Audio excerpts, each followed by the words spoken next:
Hello प्यारे दोस्तों, आप सभी का स्वागत है कहानियों का ढाबा चैनल पर। दोस्तों, आज की कहानी पंडित जवाहरलाल नेहरू जी के बारे में है। आइए उनके व्यक्तित्व के बारे में समझने की कोशिश करते हैं। भारत के प्रथम प्रधानमंत्री पंडित जवाहरलाल नेहरू इंग्लैंड गए। वहां उनकी मुलाकात ब्रिटेन के पूर्व प्रधानमंत्री चर्चिल से हुई। पिछली बातों को याद कर चर्चिल ने पूछा, आपने अंग्रेज के शासन में कितने वर्ष जेल में बिताए थे? लगभग 10 वर्ष, नेहरू ने कहा। तब अपने साथ किए गए व्यवहार के प्रति आपको हमसे घृणा करनी चाहिए, चर्चिल ने सवालिया अंदाज में पूछा। नेहरू जी ने उत्तर दिया, बात ऐसी नहीं है। हमने ऐसे नेता के अधीन काम किया है जिसने हमें 2 बातें सिखाई हैं। एक तो यह कि किसी से डरो मत, और दूसरी, किसी से घृणा मत करो। हम उस समय आपसे डरते नहीं थे, इसीलिए अब घृणा भी नहीं करते। पंडित नेहरू एक कुशल राजनीतिज्ञ के साथ साथ उच्च कोटि के विचारक थे। उनकी राजनीति स्वच्छ और सौहार्दपूर्ण थी। स्वतंत्रता संग्राम के दिनों में उन्होंने कारावास में रहकर अनेक पुस्तकों की रचना की। मेरी कहानी, विश्व इतिहास की झलक, भारत की खोज उनकी प्रसिद्ध रचनाएं हैं। राजनीति एवं प्रशासन की समस्याओं से घिरे रहने के बावजूद वे खेल, संगीत, कला आदि के लिए समय निकाल लेते थे। बच्चों को तो वो अति प्रिय थे।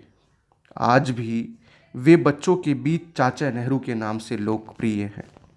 उनके जन्मदिन 14 नवंबर को हमारा देश बाल दिवस के रूप में मनाता है। पंडित जवाहरलाल नेहरू का जन्म प्रयागराज, तत्कालिक इलाहाबाद में 14 नवंबर सन 1889 ईस्वी को हुआ। इनके पिता मोतीलाल नेहरू प्रसिद्ध वकील थे।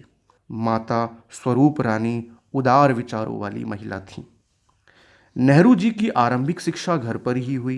अपने शिक्षकों में एक F.T. ब्रूम्स के सानिध्य में रहकर जहां इन्होंने अंग्रेजी साहित्य और विज्ञान का ज्ञान प्राप्त किया, वहीं मुंशी मुबारक अली ने इनके मन में इतिहास और स्वतंत्रता संग्राम के प्रति जिज्ञासा पैदा कर दी।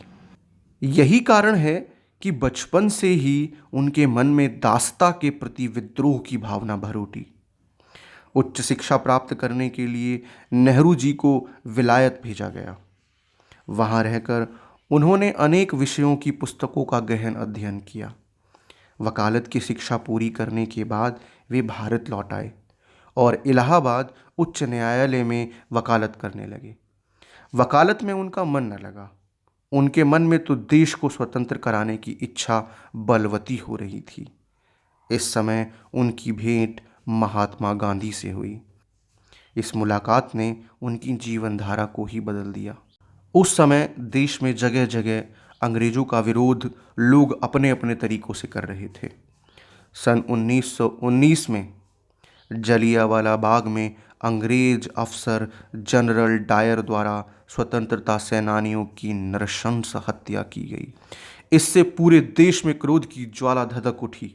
सन 1920 ईस्वी में गांधी जी द्वारा असहयोग आंदोलन चलाया गया। जवाहरलाल नेहरू भी पूर्ण मनोयोग से स्वतंत्रता संग्राम में कूद पड़े। सन 1921 ईस्वी में इंग्लैंड के राजकुमार प्रिंस ऑफ वेल्स के भारत आने पर अंग्रेज शासकों द्वारा राजकुमार के स्वागत का व्यापक स्तर पर विरोध किया गया। इलाहाबाद में विरोध का नेतृत्व पंडित नेहरू को सौंपा गया। इनके साथ पिता मोतीलाल नेहरू भी थे। दोनों को गिरफ्तार कर लिया गया। यह नेहरू जी की प्रथम जेल थी। इसके बाद उन्हें 9 बार जेल की यात्रा करनी पड़ी, किंतु वे विचलित नहीं हुए। लंबे संघर्ष के बाद अंततः 15 अगस्त 1947 को देश आज़ाद हुआ। जवाहरलाल नेहरू स्वतंत्र भारत के प्रथम प्रधानमंत्री बने। लंबी अवधि की परतंत्रता के बाद देश की आर्थिक स्थिति अत्यंत जर्जर हो चुकी थी। अपनी दूरदर्शिता और कर्मठता से नेहरू जी ने कृषि और उद्योगों के विकास हेतु पंचवर्षीय योजनाओं की आधारशिला रखी। आज देश में जो बड़े बड़े कारखाने, वैज्ञानिक प्रयोगशालाएं और विशाल बांध आदि दिखाई पड़ते हैं, इन्हीं पंचवर्षीय योजनाओं की देन है। भाखड़ा नागल बांध को देखकर नेहरू जी ने कहा था, मनुष्य का सबसे बड़ा तीर्थ मंदिर, मस्जिद और गुरुद्वारा वहीं है जहां इंसान की भलाई के लिए काम होता है। नेहरू जी ने देश के चहुमुखी विकास हेतु कार्य किए। वे जानते थे कि बिना अणु शक्ति के देश शक्ति संपन्न नहीं हो सकती।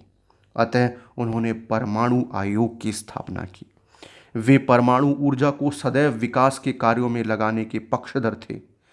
ट्राम्बे के परमाणु संस्थान में उन्होंने एक बार कहा था, चाहे जो भी हो, हम किसी भी हालत में अणु शक्ति का प्रयोग विनाशकारी कार्यों के लिए नहीं करेंगे। जवाहरलाल नेहरू बिना थके प्रतिदिन 18 से 20 घंटे कार्य किया करते थे। महान कवि रॉबर्ट फ्रॉस्ट की निम्नलिखित पंक्तियां उनका आदर्श थीं। वन है सुंदर और सघन पर मुझको वचन निभाना है। नींद सताए इसके पहले कोसों जाना है, मुझको कोसों जाना है।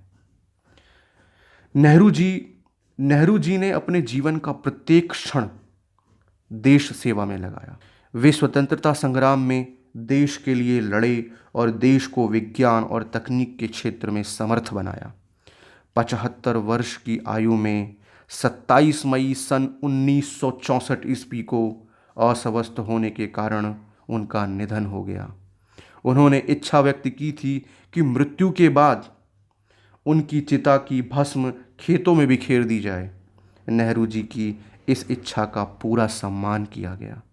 देश के इस महान सपूत के कार्य और विचार आज भी हमारा पथ प्रशस्त कर रहे हैं। तो प्यारे साथियों, अगर इस कहानी ने आपके हृदय को तनिक भी छुआ है तो हमें अपने हृदय के भावों को कमेंट सेक्शन में ज़रूर बताइएगा। हमारे चैनल को सब्सक्राइब कीजिए।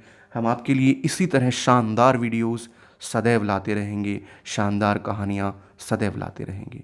तब तक के लिए धन्यवाद।